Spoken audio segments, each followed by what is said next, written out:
Djibouti. Djibouti to build Africa's first space launch base.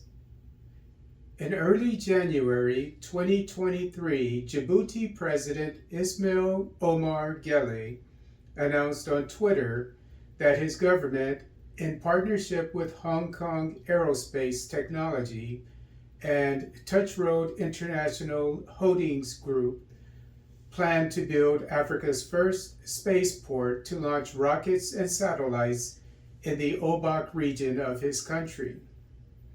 As reported by Globe Echo, after signing a memorandum of understanding, a final agreement should be reached by April or May, according to an inside source.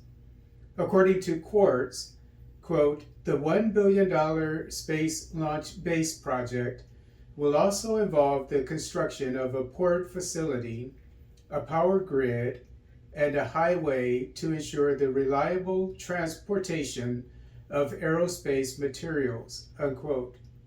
The project is expected to take 5 years to complete.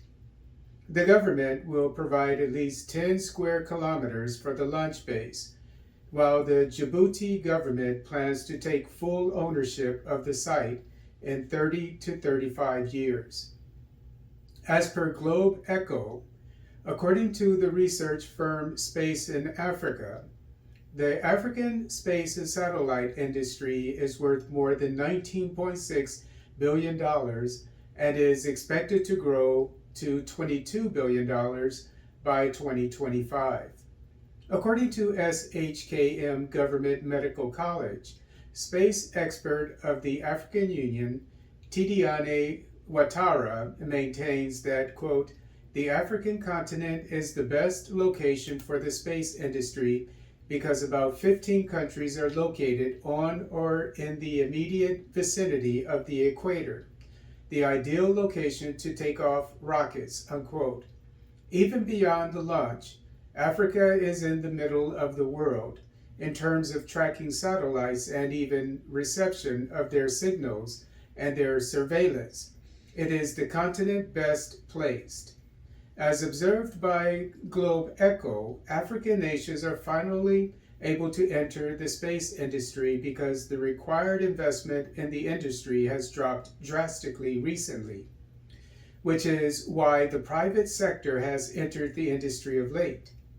For instance, as stated in Globe Echo, quote, African governments can now afford a nano satellite from $50,000, possibly manufactured in less than 2 years by a startup or by students. Satellites are the ideal tool in terms of connectivity, of course, but also meteorology to manage agricultural seedlings, predict droughts and natural disasters. In terms of security, as a surveillance system against terrorism, and even town planning to control coastal erosion, which threatens many African cities, unquote.